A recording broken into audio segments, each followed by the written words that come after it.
ओम शांति। ओम शांति। ओम शांति।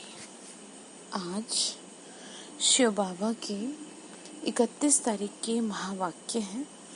आज की मुरली में शिव बाबा हमको बहुत वंडरफुल बात बता रहे हैं। आज बाबा ये कह रहे हैं कि बच्चे देखो, ये कितना वंडरफुल है कि जो तुमको पढ़ा रहा है वो दिखाई नहीं देता।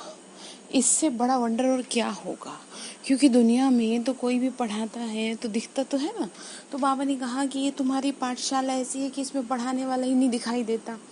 ज्योति बिंदु शिव बाबा ने हमको ये पढ़ाई पढ़ा रहे हैं तो वो तो दिखाई नहीं दे रहे ना, ज्योति बिंदु शिव बाबा। तो ये कितना बड़ा वंडर है। ऐसे आज बाबा समझा रहे हैं कि बच्चे तुमको कितना कुछ रहना चाहिए। फिर बाबा ने कहा कि तुम इस बात को अच्छी तरह समझ रहे हो ना कि हम सभी एक शिव बाबा के बच्चे हैं, एक परमात्मा के बच्चे हैं। फिर आगे बाबा ने कहा कि बच्चे देखो, तुम प्रजापिता ब्रह्मा के बच्चे, ब्रह्मा कुमार कुमारियां भाई बहन ठहरे। कहने का मतलब यह, अब इसका मतलब ये नहीं है कि जो सेंटर पे रह रहे हैं वो ब्रह्मा कुमार कुमारी हैं। जिनको भी ये ज्ञान प्राप्त हो गया, चाहे वो गृहस्थी हैं या वो कुमार हैं या वो कोई भी आत्माएं हैं, वो ब्रह्मा कुमार कुमारी ही कहलाएंगे, क्योंकि उनको ये ज्ञान प्राप्त हुआ है ना। और ये ज्ञान प्राप्त हुआ ब्रह्मा के मुख द्वारा, और कहा यह जाता है ब्रह्मा मुख वंशावली। सभी को, जो हम सभी को ज्ञान प्राप्त हुआ वो ब्रह्मा के थ्रू ही तो हुआ ना। और वो ब्रह्मा को ज्ञान किसने दिया? परमात्मा शिव के दो, परमात्मा शिव ने यानी शिव बाबा ने ब्रह्मा का माध्यम लिया। तो ब्रह्मा होने की वजह से, नाम ब्रह्मा होने की वजह से हम सभी क्या कहलाए? ब्रह्मा कुमार कुमारियां। फिर आज बाबा ने ब्रह्म मुहूर्त के समय के बारे में बताया। ब्रह्म मुहूर्त का समय यानी अमृत वेले का समय। बाबा ने कहा वो समय जो है महादानी बनने का समय है, इसीलिए उस समय को सफल करना है। ठीक है, तो चलिए सुनते हैं शिव बाबा के महावाक्य। प्रातः मुरली ओम शांति, बाप दादा मधुबन। मीठे बच्चे, यह वंडरफुल पाठशाला है जिसमें तुम पढ़ने वाली आत्मा भी देखने में नहीं आती और पढ़ाने वाला भी दिखाई नहीं देता। ये नई बात है।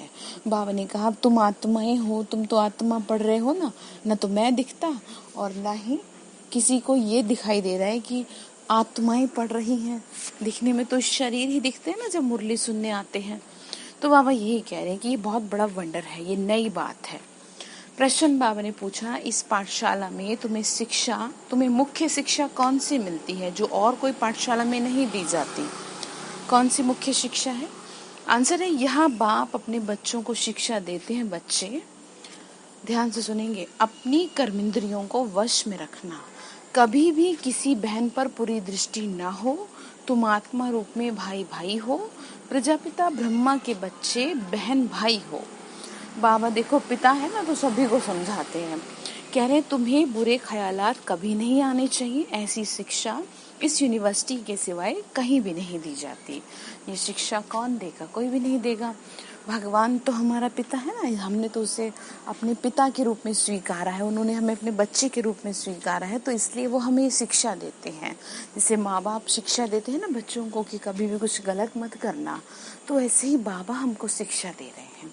तो ध्यान रखिए बाबा की शिक्षा। सर माथे। गीत है, दूर देश का रहने वाला आया देश पर आए। कौन है दूर देश का? शिव बाबा ही है ना। ओम शांति। न दूर देश की रहने वाली आत्मा देखने में आती है, न दूर देश में रहने वाला परमात्मा देखने में आता है। यानी बाबा परम धाम में है, वो भी देखने में नहीं आते ना। एक ही परमात्मा और आत्मा है जो इन आँखों से देखने में नहीं आते, और सब चीजें देखने में आती हैं। ये समझने में आता है कि हम आत्मा हैं। बाबा ने कहा इन आँखों से न तो शिव बाबा को देख सकते, न ही आत्मा को देख सकते, क्योंकि आत्मा जो है ना, ये जो आँखें हैं ना, ये बहुत इम्प्योर हैं। अगर आपको इन आँखों से देखना है भगवान को, तो इन आँखों को बहुत शुद्ध करना पड़ेगा। शुद्ध से मतलब ये है कि ये आँखें हमेशा आत्मा को ही देखें, शरीरों को ना देखें। आपका देहिक भान, देह का जो भान है, आप उससे ऊपर उठ जाएं। बाबा ने कहा ये समझने में आता है कि हम आत्मा ही है। मनुष्य समझते हैं कि आत्मा अलग है, शरीर अलग है। आत्मा दूर देश में आके शरीर में प्रवेश करती है। बाबा बोले, बच्चे तुम हर एक बात को अच्छी तरह समझ रहे हो। देखिए 3 मास का जब गर्भ तैयार होता है उसके बाद आत्मा ऊपर से प्रवेश करती है, तभी जा कर के कुछ समझ में आता है, मूवमेंट होने लगती है। तो वही चीज़ है कि आत्मा कहाँ से प्रवेश करी, परम धाम से प्रवेश करी, ऊपर से आई ना, प्रवेश करी तब। तो बाबा वही समझा रहे, दूर देश से। लेकिन एक यहाँ समझने की बात यह है कि जो एक बार प्रवेश कर जाएगा, यानी जो एक बार आत्मा ने शरीर धारण कर लिया, तो वो क्या है, दोबारा ऊपर वापस नहीं जा सकती जब तक कि उसका कर्मों का हिसाब कंप्लीटली खत्म नहीं हो जाएगा। लेकिन लोगों को इस बात का जरा भी ज्ञान नहीं है, तो इसीलिए वो एक मोक्ष वर्ड को यूज करते हैं। मोक्ष तो किसी को प्राप्त होता नहीं है। बाबा ने डिटेल में हमें ये सारी बातें बहुत क्लियरली समझा दी हैं। तुम हर एक बात को अच्छी रीति समझ रहे हो। हम आत्मा कैसे आती है, आत्मा भी देखने में नहीं आती। बाबा ने कहा, देखो तुमको समझना है। क्या समझना है?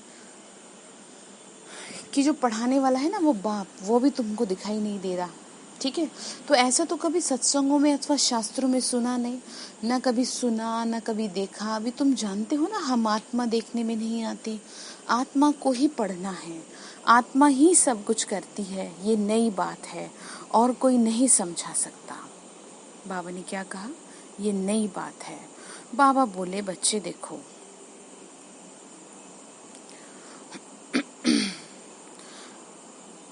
यह समझने की बात है, परमपिता परमात्मा जो ज्ञान का सागर है, वह भी देखने में नहीं आता। निराकार पढ़ाए कैसे? आत्मा भी शरीर में आती है ना, वैसे परमपिता परमात्मा बाप भी भाग्यशाली रथ अथवा भागीरथ में आते हैं। किसमें? ब्रह्मा में। इस रथ को भी अपनी आत्मा है, वह भी अपनी आत्मा को देख थोड़े ही सकते हैं। बाप इस रथ के आधार से आकर के बच्चों को पढ़ाते हैं, यानी ब्रह्मा के आधार से क्या करते हैं, बच्चों को पढ़ाते हैं। आत्मा ही एक शरीर आत्मा ही एक शरीर छोड़ दूसरा लेती है। आत्मा की पहचान है, देखी नहीं जाती। बाबा ने कहा उसको आइडेंटिफाई किया जाता है, लेकिन इन आंखों से देखा नहीं जाता। ठीक है, पहचाना जाता है। बाबा ने कहा जैसे स्टार रूप में है ना, ऐसे पहचान सकते हैं। बाबा बोले, ये बिल्कुल नई बात है, इसीलिए कह रहे हैं मैं भी ड्रामा प्लान अनुसार अपने समय पे आके शरीर धारण करता हूँ, नहीं तो तुम मीठे मीठे बच्चों को दुख से कैसे छुड़ाऊं। बाबा ने कहा मुझे भी ड्रामा के अकॉर्डिंग आना ही पड़ता है कि तुम कैसे दुखी हो जाते हो, तो मुझे तो आना ही पड़ेगा ना तुमको छुड़ाने के लिए दुख से। पुकारते हैं ना भगवान को, भक्ति में बहुत पुकारते हैं। बाबा ने कहा बिल्कुल नई बात है। बाबा कहते हैं देखो मुझे भी आना पड़ता है ना, नहीं तो कैसे हो बताओ। अब तुम बच्चे जागे हो, दुनिया के सब मनुष्य सोए हुए हैं, जबकि तुम्हारे पास आकर के समझे और ब्राह्मण बने। और सत्संगों में कोई भी आकर बैठ सकते हैं, कोई भी जाके मतलब बैठ सकते हैं। यहाँ ऐसे कोई ना आ सके क्योंकि यह पाठशाला है। बाबा ने कहा और सत्संग कहीं हो रही होती, कथा भागवत हो रही होती तो कोई भी जाके बैठेगा, लेकिन यहाँ पर क्या है, यहाँ पर लक्ष्य दिया जाता है, पढ़ाई है ना, कि इस पढ़ाई से तुमने ऐसा बनना है। और ऐसे तो हर कोई नहीं आके बैठ सकता, लेकिन हाँ ज्ञान धारण कर सकता है। पहले ज्ञान धारण करे, 7 डेज का कोर्स करे, उसके बाद करे ना फिर। बाबा ने कहा बैरिस्टर के इम्तिहान में तुम जाकर बैठो तो कुछ भी समझ नहीं सकेंगे, क्योंकि नई बात हो गई बिल्कुल। पढ़ाने वाला भी देखने में नहीं आता, पढ़ने वाले भी नहीं आते। आत्मा अंदर सुनती है, धारण करती है, अंदर निश्चय होता जाता है। ये बात तो बरोबर ठीक है। परमात्मा और आत्मा दोनों देखने में नहीं आते, बुद्धि से समझा जाता है मैं आत्मा हूँ। बाबा ने कहा ना तो मुझे देख पाते हैं और नहीं आत्मा को देख पाते हैं, लेकिन जितना ज्यादा आपका योग होगा ना, तब आप उस चीज को देख पाएंगे। आत्मा स्टार मिसल मस्तक के बीच में, बिल्कुल ऐसे ज्योति बिंदु। कह रहे हैं कि देखो कोई तो यह भी नहीं मानते, कह देते हैं तो नेचर है, जैसे साइंटिस्ट लोग नहीं मानते, वो सोचते हैं एक एनर्जी है। अब वो एनर्जी क्या है वो उनको वो भी नहीं, उनको लगता है नहीं कुछ नहीं है, सब हमारी क्रिएशन है। फिर उसका वर्णन भी करते हैं, अनेक मतें हैं। तुम बच्चों को इस नॉलेज में बिजी रहना है। बाबा ने कहा तुमको तो ज्ञान सुनने सुनाने में बिजी रहना है, फालतू में नहीं दिमाग लगाना। बाबा ने कहा कर्मेंद्रियां जो धोखा देती हैं उनको भी वश में करना है। मुख्य आंखें जो सब कुछ देखती हैं, आंखें ही बच्चा देखती हैं तो कहती है ये हमारा बच्चा है, नहीं तो समझे कैसे। कोई जन्म से ही अंधे होते हैं तो फिर उनको समझाते हैं। बाबा ने कहा ये तुम्हारा भाई, ऐसे समझाते हैं ना, देख नहीं सकते, बुद्धि से समझते हैं। वास्तव में अंधे सूरदास हो तो ज्ञान को अच्छा उठा सकते हैं, क्योंकि धोखा देने वाली आंखें नहीं है। मतलब कहने का ये, सूरदास ने क्या किया था, अपनी आंखों को फोड़ दिया था, लेकिन ऐसे बाबा हमको थोड़ी कहता है, पर ऐसे से तो कोई फायदा नहीं। मतलब कहने का ये है कि उसको आंखें नहीं थी तो ज्ञान सहज उठा सका, क्योंकि आंखों से पाप हो जाता है ना। भला और कुछ काम वह ना करे, ज्ञान अच्छा ले सकते हैं। स्त्री को भी नहीं देखेंगे, दूसरे को देखें तो बुद्धि जाए, उनको पकड़ें भी, देखते ही नहीं तो पकड़े कैसे। मतलब बुद्धि फंसेगी ही नहीं जब कहीं देखा ही नहीं कुछ गलत। तो इसीलिए बाप समझा रहे, क्या समझा रहे बच्चे, कर्मेंद्रियों को पक्का करना, क्रिमिनल अर्थात बुरी दृष्टि से किसी भी बहन को नहीं देखना।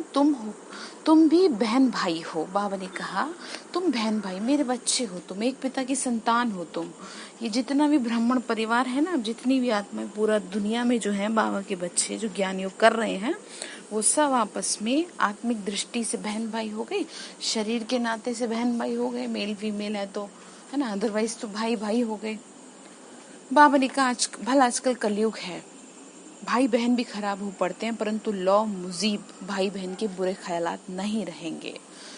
हम एक बाप के बच्चे हैं, बाप डायरेक्शन देते हैं। तुम ब्रह्मा कुमार कुमारियां हो तो यह पक्का होना चाहिए कि हम भाई बहन हैं। हम आत्माएं भगवान के बच्चे भाई भाई हैं। फिर शरीर में प्रजापिता ब्रह्मा द्वारा भाई बहन बनते हैं, क्योंकि अडॉप्ट होते हैं। अडॉप्ट किया ना हमको बाबा ने, ये ज्ञान दिया तो नया दिन हुआ हमारा, बुरी दृष्टि जा न सके। ये पक्का पक्का समझो, हम आत्मा हैं। बाबा हमको पढ़ाते हैं, हम आत्मा पढ़ते हैं इस शरीर से। क्या कहा, आत्मा पढ़ रही है इस शरीर के द्वारा, इन कानों के द्वारा सुन रही है। पढ़ा कौन रहा है, शिव बाबा पढ़ा रहा है। बाबा ने कहा कि इन कर्मेंद्रियों से हम कर्म करता हूँ, मैं कर्मेंद्रियां थोड़ी हूँ। यानी कि अगर मुझे भूख लग रही है तो ये कहा जाता है कि मुझे भूख लग रही है, ये थोड़ी कहते हैं मैं भूख हूँ। ठीक है ना, अंदर आत्मा है जो फील कर रही है। मैं इनसे न्यारी आत्मा हूँ, यह शरीर लेकर पाठ बजाता हूँ। सो भी अलौकिक, लौकिक और लौकिक दो वर्ड है। अलौकिक इंडिकेट किया जाता है लौकिकता से परे, यानी परमात्मा की ओर। घर गृहस्थ नातेदारी इस शरीर के से बहुत ऊपर होता है अलौकिक। मतलब लौकिकता जिसमें कुछ नहीं है, आत्मा से जुड़ा है। और कोई मनुष्य पाठ नहीं बजाते। बाबा बोले तुम्हारी खातिर मुझे करना पड़ता है, तुम बजाते हो।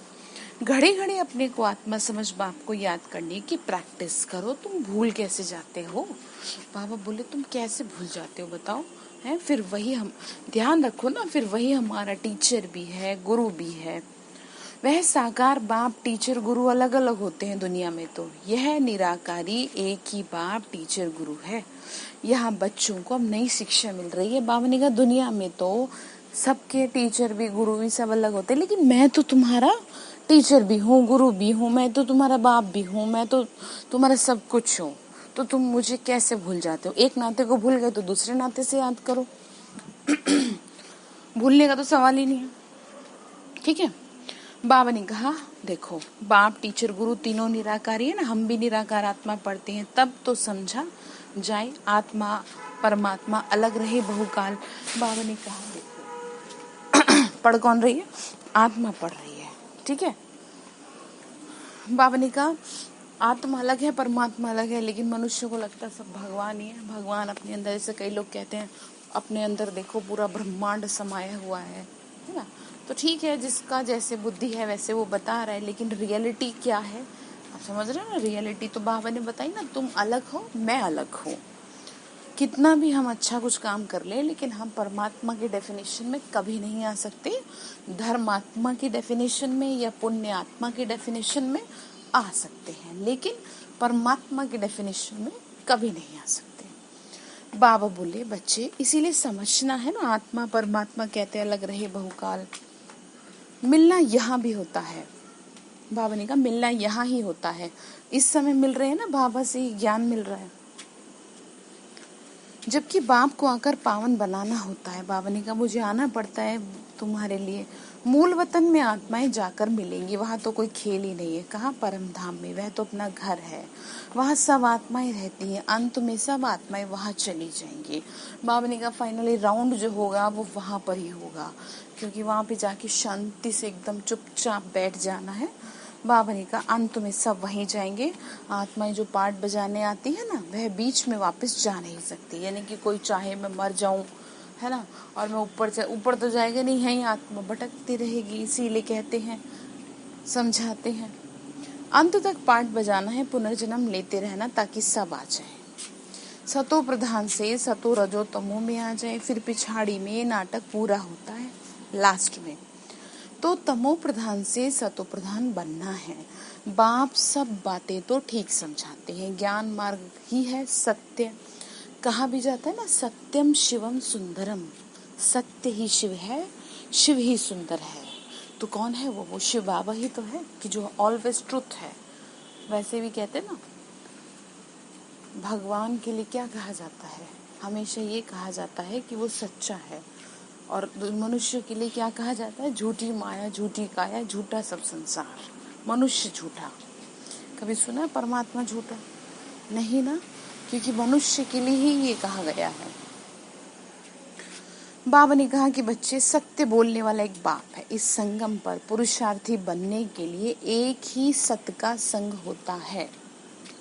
बाप जब आते हैं, बच्चों से मिलते हैं, तब उनको ही सत्संग कहा जाता है। इस समय आप जो खड़ी खड़ी बाबा को याद कर रहे हो, वो क्या है, सत्य का संग है।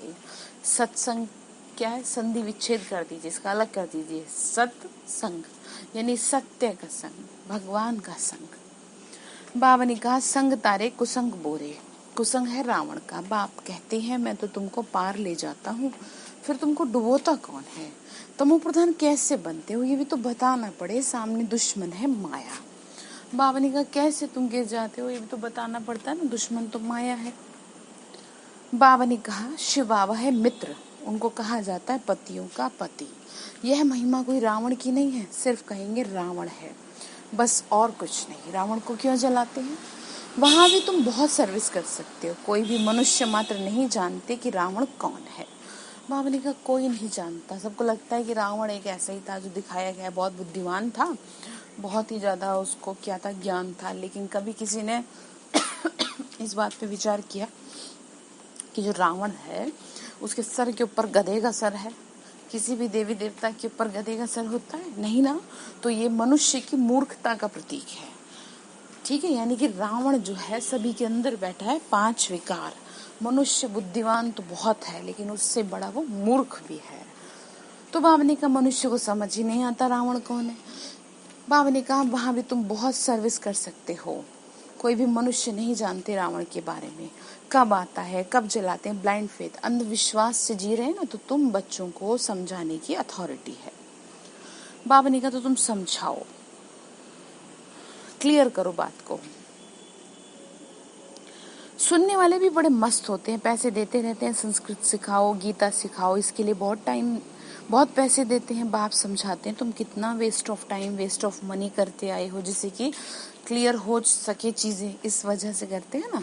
आगे कह रहे तुम्हारे पास जो इस ब्राह्मण कुल के होंगे ना, वह आते रहेंगे, इसलिए तुम प्रदर्शनी आदि करते हो। यहाँ का फूल होगा तो आएगा जरूर। यह झाड़ बढ़ रहा है, यानी जो झाड़ है, जो बाबा ने सैपलिंग लगाया है देवी देवता का, वो बढ़ रहा है ना, बाप ने बीज लगाया है। एक ब्रह्मा, उनसे फिर ब्राह्मण कुल होता है, एक से बढ़ते गए, पहले घर वाले, फिर मित्र संबंधी, आसपास वाले आने लगे। बाबा ने कहा 1 से 2, 2 से 4, उन्होंने सुना ना, फिर सुनते सुनते कितने आ गए। समझते हैं ये भी सत्संग है, परंतु इसमें है मेहनत पवित्रता की, अपने को साफ सुथरा रखने की, जिससे ही हंगामा हुआ, अभी भी होते रहते हैं। इसीलिए गालियां देते हैं, कहते हैं भगाते थे, पटरानी बनाते थे, पटरानी तो स्वर्ग में ही बनेंगे। यानी कि कहने का मतलब ये है कि अगर आपको ये कह दिया कि आप अपने जीवन को साफ सुथरा कर लो, तो लोग उल्टा सीधा बोलते हैं, ठीक है ना।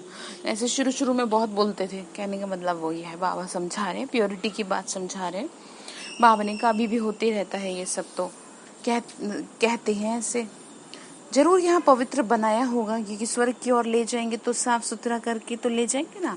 तो तुम सबको सुनाते हो, क्या सुनाते हो? यह महारानी महाराजा बनने के लिए नॉलेज है, ये पढ़ाई है। नर से नारायण, नारी से लक्ष्मी बनने की ये पढ़ाई है, ये बाबा समझा रहे हैं। ठीक है। बाबा ने कहा कि बच्चे देखो, नर से नारायण बनने की सच्ची कथा तुम सच्चे भगवान से सुनते हो।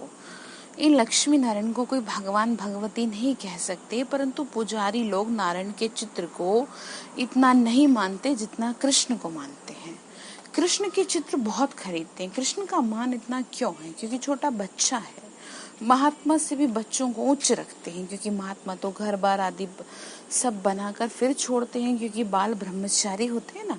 परंतु उनको मालूम है काम क्रोध क्या होते हैं। छोटे बच्चे को भी पता नहीं रहता, इसीलिए महात्मा से उच्च कहा जाता है। बावने का बच्चा बहुत शुद्ध होता है, बहुत पावन होता है, एकदम एकदम बिल्कुल कहते हैं इनोसेंट है। इसीलिए कृष्ण को जास्ती मान देते हैं। कृष्ण को देख बहुत खुश होते हैं। भारत का लॉर्ड कृष्णा है। अब यही अंडरलाइन करने वाली बात, लॉर्ड कृष्णा है, गॉड कृष्णा नहीं है। लेकिन हर मनुष्य की जुबान पे है श्री कृष्ण भगवान है। तो इस बात के रहस्य को समझाने की बाबा बोले मेहनत करो, क्योंकि जो भगवान जिसे कहा गया है ना, वो केवल परमात्मा शिव है। और जो बाकी के देवी देवता, लॉर्ड यानी जो देवता है, वो बहुत है। उसमें जो फर्स्ट है, फर्स्ट प्रायोरिटी दी जाती है, वो श्री कृष्ण को दी जाती है। तो वही समझने की बात है। बच्चियां भी कृष्ण को बहुत प्यार करती हैं। इन जैसा पति मिले, इन जैसा बच्चा मिले। कशिश, कृष्ण में कशिश बहुत है, अट्रैक्शन। क्यों है? क्योंकि वो प्योर है, सतो प्रधान है, जिसे बच्चे अच्छे लगते हैं छोटे। बाप कहते रहते हैं जितना याद में कहते रहते हैं जितना याद में रहेंगे उतना पावन बनेंगे और खुशी भी होगी। पहले तुम सतो प्रधान थे तो बहुत खुशी में थे, फिर कला कम हो जाती है। बाबा ने कहा साफ सुथरे थे ना तो बहुत खुश थे। तुम जितना याद करते रहेंगे तो सुख भी इतना फील होगा और तुम ट्रांसफर होते जाएंगे। कहाँ? नई दुनिया की ओर। बाबा ने कहा कि देखो बच्चे, तमो से रजो और सतो में आते जाएंगे तो ताकत, खुशी, धारणा बढ़ती जाएगी। यानी जैसे जैसे अंदर से आपका पाप कर्मों का बोझा हल्का होता जाएगा, वैसे वैसे आप खुश होते चले जाओगे। मतलब बिना किसी रीजन के लिए। फिर आपको ना बहाने की जरूरत नहीं है किसी खुशी के लिए कि सब कुछ ठीक हो तो ही खुश रहे। ठीक रहेंगे, मतलब आप कहने का ये है। बाबा ने कहा देखो, सबसे ज्यादा दुखी होने की निशानी है, सबसे ज्यादा पाप कर्म आपको हैं ऐसे जो आपको बहुत तंग कर रहे हैं, इसीलिए आप सुखी नहीं, मतलब खुश नहीं रह पा रहे हैं। इस समय तुम्हारी चढ़ती कला है। सिख लोग गाते भी है ना, तेरे भाने सबका भला। तुम जानते हो ना, अब हमारी चढ़ती कला है, बाप की याद से ही तो बनेगी। तो जितना याद करेंगे उतना चढ़ती कला होगी। तो क्या करना है? संपूर्ण बनना है। चंद्रमा की भी लकीर रह जाती है, फिर कला बढ़ते बढ़ते संपूर्ण बन जाते हैं। तुम्हारा भी ऐसी है। चंद्रमा पर ग्रहण लगता है तो कहते हैं दे दान तो छूटे ग्रहण। बाबा ने कहा तुम फट से 5 विकारों का दान दे। बाबा ने कहा तुम फट से 5 विकारों का दान दे नहीं सकते। आंखें भी कितना धोखा देती हैं, समझती नहीं है कि हमारी बुरी दृष्टि होती है। हम जबकि ब्रह्मा कुमार कुमारी बने तो भाई बहन हो गए ना। फिर अगर दिल है इनको हाथ लगाएं तो वह ब्रदरली लव निकल स्त्री पने का क्रिमिनल लव हो जाता है। कोई को दिल अंदर खाता है। हम बाप के बने, हमको कोई भी बुरी दृष्टि से हाथ नहीं लगा सकता। फिर कहते हैं बाबा हमको ये हाथ लगाते, हमको अच्छा नहीं लगता। बाबा फिर मुरली चलाते हैं, इससे तुम्हारी अवस्था ठीक नहीं रहेगी। भल मुरली बहुत अच्छी सुनाते हो, बहुतों को समझाते हो, परंतु अवस्था नहीं है, बुरी दृष्टि होती है, इतनी गंदी दुनिया है। बच्चे समझते हैं मंजिल बहुत भारी है। बाबा देखो समझाने दे रहे हैं, बच्चे हैं ना तो समझाने तो देंगे। पिता है तो पिता का तो फर्ज बनता ही है ना बच्चों को समझाना कि बेटा ये चीज़ गलत है। तो ऐसे समझा रहे हैं बाबा भी।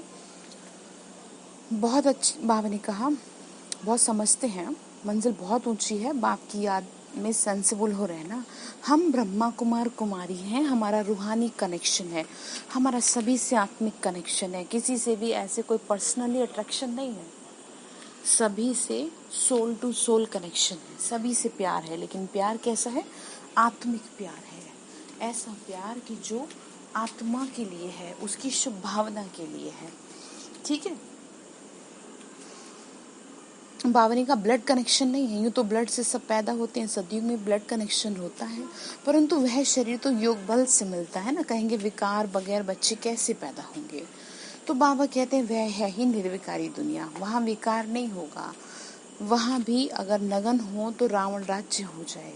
फिर यहाँ और वहाँ में फर्क ही क्या रहा? ये समझने की बातें हैं। बुरी दृष्टि मिट जाना बड़ी मेहनत है। बाबा ने कहा किसी पे भी व्यर्थ में इस तरह से ना करें, आंखें बड़ा ध्यान रखें। ठीक है, तो उसमें गरुड़ पुराण में भी बताया गया है। अगर आपको बाबा की बात समझ में ना आ रही हो तो मैं आपको शास्त्रों के अकॉर्डिंग भी बता देती हूँ। गरुड़ पुराण में भी समझाने दी गई है कि अगर आपने शरीर के किसी भी ऑर्गन से कुछ भी गलत किया, ठीक है, तो आपको बड़ी कड़ी सजा है, मतलब शब्दों से नहीं कहा जाता, तो बड़ा ही मतलब सज़ा मिलती है। उसमें ऐसा दिखा रखा है, भाले दिखा रखे हैं, इस तरह की चीज़ें। मतलब भाले वाले तो ऐसे होते लगते नहीं है, लेकिन कष्ट पाती है आत्मा, समझ रहे हैं? जैसे कि आंखों से कुछ ऐसा हो जाता है, तो इसलिए ज़रा ध्यान रखिएगा। मतलब बाबा जो आज समझाने दे रहे हैं, बाबा ने कहा ये समझने की बातें हैं। फिर यहाँ और वहाँ में नर्क, यहाँ और वहाँ में फ़र्क ही क्या रहा? कहाँ सतयुग में बुरी दृष्टि मिट जाना बड़ी मेहनत है। कॉलेज में बच्चे बच्चियाँ पढ़ते हैं तो बहुतों की क्रिमिनल आई हो जाती है। बच्चों को समझना है हम गॉड फादर के बच्चे हैं, तो आपस में बहन भाई हो गए, फिर बुरी दृष्टि क्यों रखते हो? सब कहते हैं हम ईश्वर के संतान हैं, आत्माएं तो फिर निराकारी संतान हुई ना। फिर बाप रचते हैं तो जरूर साकारी ब्राह्मण रचेंगे, यानी कि ज्ञान मिलता है तो साकारी ब्राह्मण बने ना। प्रजापिता ब्रह्मा तो साकार होगा ना, वह हो गई अडॉप्शन, गोद के बच्चे। मनुष्यों की बुद्धि में यह बिल्कुल नहीं आता कि प्रजापिता ब्रह्मा द्वारा कैसे सृष्टि रची जाती है, और कहा भी जाता है, देखो शास्त्रों में, ब्रह्मा ने संकल्प से सृष्टि रची। लेकिन किसी से ये पूछ लो कि कैसे रची, तो उसको तनिक भी ज्ञान नहीं है। ये राज बाबा ने खोला है, ऐसे रची जो अब आपको ज्ञान मिल रहा है। ठीक है, तो ध्यान रखेंगे। फिर आगे क्या कह रहे हैं? आगे कह रहे हैं तुम प्रजापिता ब्रह्मा के बच्चे, ब्रह्मा कुमार कुमारी आपस में क्या ठहरे? भाई बहन ठहरे। ठीक है, बुरी दृष्टि की बड़ी खबरदारी चाहिए। बाबा ने क्या कहा? बुरी दृष्टि की बड़ी खबरदारी चाहिए, इसमें बहुतों को दिक्कत होती है। ऊंच ते ऊंच पद पाना है। बाबा ने कहा आंखों से पाप कर रहे हैं, कर बैठते मतलब गलतियां करते हैं, तो अगर ऐसा कुछ हो रहा है आपसे तो आप क्या करो? बाबा को देखो, फिर बाबा से कहो, तो मेहनत करो। बाप कहते हैं पवित्र बनो, इनका भी कोई नहीं मानते कह रहे हैं बड़ी मेहनत है। मेहनत बगैर कैसे ऊंच पद मिलेगा? एक बाप के तुम बच्चे हो, फिर बुरी दृष्टि क्यों जानी चाहिए? बच्चे समझते हैं बाबा ठीक कहते हैं, हमारी क्रिमिनल दृष्टि जाती है, स्त्री की भी जाती है तो पुरुष की भी जाती है। बाबा ने कहा कोई भी है, दृष्टि तो खराब हो ही जाती है ना।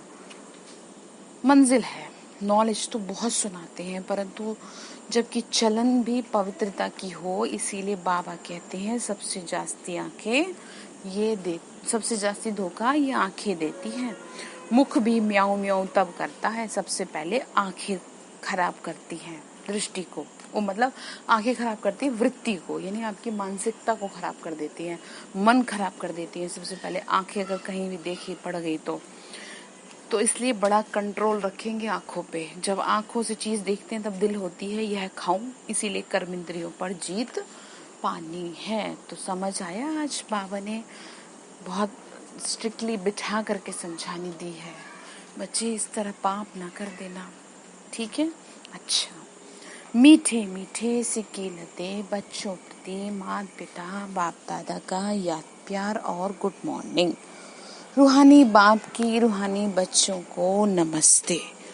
रूहानी हम बच्चों की रूहानी माता पिता बाप दादा को नमस्ते नमस्ते नमस्ते शिव बाबा, नमस्ते। शुक्रिया बाबा, शुक्रिया बाबा, शुक्रिया। धारणा के लिए मुख्य सार है,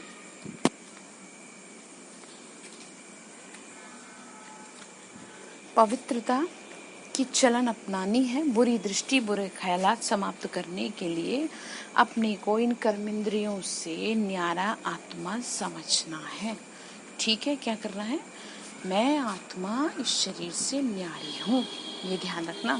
दूसरा पॉइंट है, आपस में रूहानी कनेक्शन है, हमारा सबसे आत्मिक कनेक्शन है। नहीं तो देखो ना, कोई कहीं का कोई कहीं का, सभी हमारे लिए एक जैसे हैं। हम सभी बाबा के बच्चे हैं, ब्लड कनेक्शन नहीं है। अपना अमूल्य टाइम और मनी वेस्ट नहीं करना, संग दोष से अपनी बहुत बहुत संभाल करना। जो भी कोई व्यक्ति या उसकी बातें आपको भगवान से दूर करे, वो गंदगी है, उसको निकाल फेंकना। ठीक है, ध्यान रखिएगा। वरदान दे रहे बाबा, ब्रह्म मुहूर्त के समय वरदान लेने और दान देने वाले बाप समान वरदानी महादानी भव। ब्रह्म मुहूर्त के समय वरदान लेने और दान देने वाले बाप समान वरदानी और महादानी भव। ब्रह्म मुहूर्त के समय विशेष ब्रह्मलोक निवासी ये शिव बाबा बाप ज्ञान सूर्य की लाइट और माइट की किरणें बच्चों को वरदान के रूप में देते हैं। साथ साथ ब्रह्मा बाप भाग्य विधाता के रूप में भाग्य रूपी अमृत बांटते हैं। क्या करते हैं? भाग्य विधाता, अंडरलाइन करें, भाग्य विधाता के रूप में भाग्य रूपी अमृत बांटते हैं। सिर्फ बुद्धि रूपी कलश अमृत धारण करने योग्य हो। ठीक है, सिर्फ बुद्धि रूपी कलश क्या हो? अमृत धारण करने योग्य हो। बाबा ने कहा, किसी भी प्रकार का विघन या रुकावट ना हो तो सारे दिन के लिए श्रेष्ठ स्थिति व कर्म का मुहूर्त निकाल सकते हो, क्योंकि अमृत वेले का वातावरण ही वृत्ति को बदलने वाला होता है। इसीलिए उस समय वरदान लेते हुए दान दो, अर्थात वरदानी और महादानी बनो। क्या समझ में आई बात? बाबा ने क्या कहा? सुबह के समय को सफल करो। किस चीज में? वरदान लेने में। मैं तुमको वरदान देने आता हूँ। स्लोगन है, क्रोधी का काम है क्रोध करना और आपका काम है स्नेह देना। क्या कहा बाबा ने?